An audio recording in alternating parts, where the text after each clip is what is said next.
हाँ धन धन धन धन प्यारे क्या कहूँ रत्न जो आपको दोनों आंखों से दिखाई देती है, यहाँ पर दो गोचर जालक बन जाई सो सब माया जानो भाई। जहां तक ये निगाह जाती है सब माया, यही तक मन की दौड़ आगे जा नहीं सकता। तो ये जो रचना जो कुछ भी हो रही है, जो कुछ भी कारोबार, ये वो सब ईंट पत्थर जो बने बनाए जो है लोहा लक्कड़, ये सब शब्द की रचना है। सबके मुंह बंद कर दिए जाए तो कोई भी विस्तार नहीं हो सकता, खत्म। तो शब्द की इधर भी कीमत है और शब्द की उधर। इधर जड़ता में शब्द मिश्रित है और उधर चेतनता ही है, जड़ता नहीं है।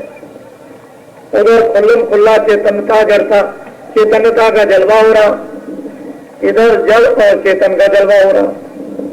इधर पर्दा लेकर के काम हो रहा, उधर बेपर्दगी से काम हो रहा, नंगे होकर के। लेकिन शब्द की सब जगह महिमा है। शब्द से आसमान, शब्द से जमीन, शब्द से सूरज सितारे चांद, शब्द से हाथ, ये सब काम करते, उठना बैठना बोलना चलना पढ़ना लिखना, ये सब शब्द का है जो कुछ भी काम हो रहा।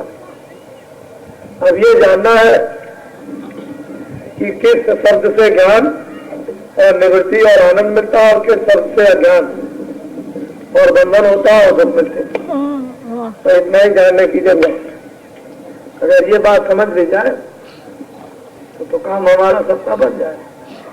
लेकिन हम लोगों को कोई उस्ताद मास्टर आचार्य अनुभवी तो मिलते नहीं है, जहाँ गए वहीं करके कोई निकालने वाला मिलता है। और वैसे तो इस मथुरा नगरी में बहुत दिनों से मैंने थोड़ा ऐसा तो गंगा के किनारे साधना में दिया। तो यहाँ से भगे तो रावी लाहौर के पास चले गए, वहाँ नदी के किनारे साधन किया। फिर भगे चित्रकूट की तरफ में बांदा जिला में काफी दिनों तक, और फिर उसके बाद बेतवा नदी के किनारे, फिर और जगह में भगे तो इधर नासिक की तरफ चले गए। फिर उधर में भगे तो और किसी नदी के किनारे, छपरा नदी के किनारे साधन करने लगे। तो असल में बात यह है कि अपना जीवन तो बहुत सा साधन में इधर उधर नदियों में चला गया था, लेकिन वहां के लोग भी नहीं पहचान पाते। तो ये जानते हैं, एक साधु आए थे यहाँ कुछ दिन रह करके फक्कड़ बन के चले गए। कोई कहीं कुछ कहता, कोई कहीं कुछ कहता, कोई कहीं कुछ कहता है। मथुरा के लोग भी कहते हैं कि भाई हमारे यहाँ यमुना जी के किनारे आए थे, हम उनको देखते थे कि इधर रहते थे गुफा में, कहीं पेड़ पर कहीं पेड़ के नीचे, इस तरह से। अब एक कहानी बन जाती है। लेकिन महात्माओं को पहचानना बड़ा मुश्किल होता है। हम अपने घर में बाल बच्चों में रहते हैं, हम उनको नहीं पहचान पाते हैं, तो महात्मा तो हमारे साथ रहते नहीं, उनको यदा किदा ऐसे ही रहते हैं। और तो लोग तो मेरे पीछे इस कारण रहते थे कि बाबा जी सोना बनाना जानते हैं।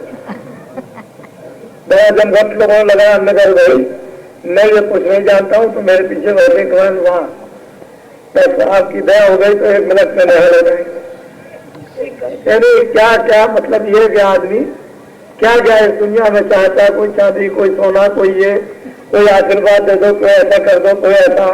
लेकिन ये कोई कहने वाला नहीं मिलता है कि मेरी आत्मा को छुड़ा दो, कल्याण कर दो, जन्म मरण से बचा दो, 84 से बचा दो, पापों से मुक्त कर दो। ये कुछ नहीं, बस इसी झगड़े झगड़े में इसी में रहते हैं। हम बहुत दिनों से यहाँ रहते हैं, आते जाते हैं, आश्रम भी है।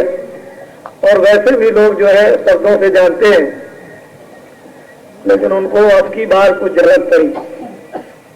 हालांकि मथुरा वासियों को तो मैंने ये कहा था 2 मिनट में हम इनको जगा देंगे, और ये जग गए तो हमारा उठना बैठना मुश्किल हो जाएगा।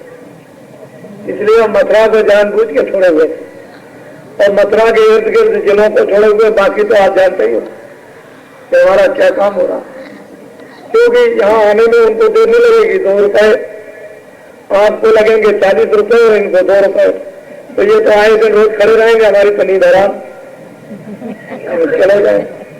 तो ये आदत हम नहीं रहना चाहते थे, इसलिए हमने जानबूझ के छोड़ रखा था, और सोच रहे थे कि दूर को जगा दिया जाए, देखा जाएगा बात। तो चिराग के नीचे अंधेरा होता है। एक ये सिद्ध कहावत है, जहां जो रहता है, तो गोस्वामी जी महाराज ने कहा कि तुलसी वहां न जाइयो जहां जन्म को हो, गुण अवगुण जाने नहीं धरो पाछ लो नाम, कि वहां नहीं जाना चाहिए जहां जन्म हो वहां से। तो असली बात यह है कि लोग जान नहीं पाते हैं, घर के आदमी। इस भगवान को कितने लोगों ने पहचाना था, ठीक है वो जन्म हुआ उनका यहाँ, लेकिन कितना उन्होंने जाना। सब गोपाओं के पति विरोधी, और जो थोड़ी बहुत गोपाएं थी, जब कृष्ण जाने लगे द्वारका, तो उन्होंने कहा अरे महाराज हम गोपियों छोड़ के जा रहे। उन्होंने कहा अरे तुम पागल हो गई हो, मैंने तुमको इतने दिन सिखाया, तुम सब भूल गए। मैं द्वारका जरूर जा रहा हूँ, लेकिन शरीर से जाता हूँ, ऐसे तुम्हारे पास। उन्होंने कहा मुझको कोई विश्वास नहीं। उन्होंने कहा तो ठीक है, तुम अपनी अपनी आंखें बंद करो। तो तब गोपाओं ने अपनी अपनी आंखें बंद की, तो उनकी यहाँ खुली थी, तो सब कृष्ण को देख रही। कहने लगे देखा मैं तुम्हारे अंदर से साथ हूँ और शरीर से हूँ, तो शरीर मेरा द्वारका जा रहा और वैसे मैं तुम्हारे साथ में रहता हूँ। बाकी सब पति विरोधी जितने भी उनके थे। तो असल में समय और वक्त की बात होती है, वो समय वैसा था, अब परिवर्तन हुआ तो कुछ और समय आया। अब महात्माओं ने कहा बच्चे बच्चियां पुरुष नारी ये सभी एक रास्ते पे चले, नहीं तो पहले कुछ ही लोगों को आदेश था, जिज्ञासु हो लोगों को अधिकार नहीं, सुनने का नहीं, लेने का नहीं, देने का नहीं, उठने बैठने का नहीं, छुआछूत बहुत थी। लेकिन अब तो कलयुग में महात्माओं ने इतना सुलभ कर दिया कि स्त्री भी चले, पुरुष भी चले, बच्चा भी चले, बच्ची भी चले, और सबको आसान कर दिया, सब कर सकते।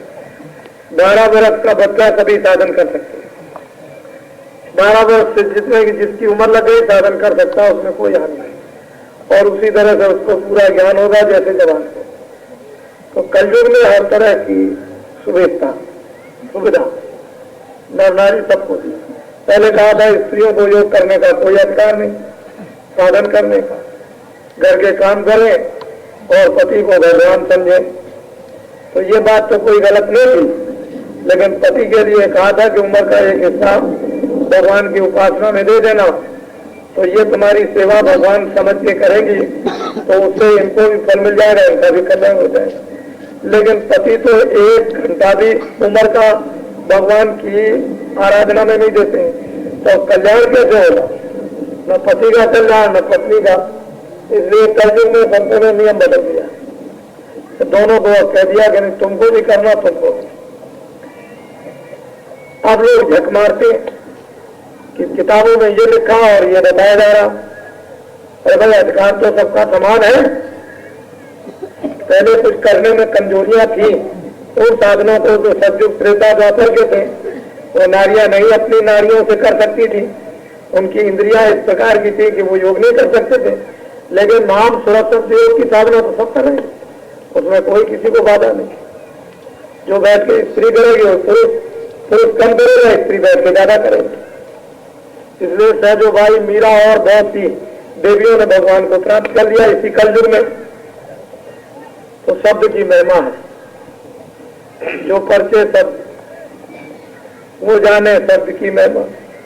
जिनका परिचय शब्द से, नाम से, आवाज से, आकाश वाणी, वेद वाणी, ब्रह्म वाणी से हो गया, वो हो शब्द की महिमा को जानते हैं। बाकी लोगों को क्या मालूम कि शब्द कहते किसको। जो पर के साथ से सो जाने महिमा साध की। स्वर्ग बने, बैकुंठ बने, सूरज बने, सितारे बने, अनेक है। देवी देवता, आंखों के ऊपर का जितना भी जलवा सब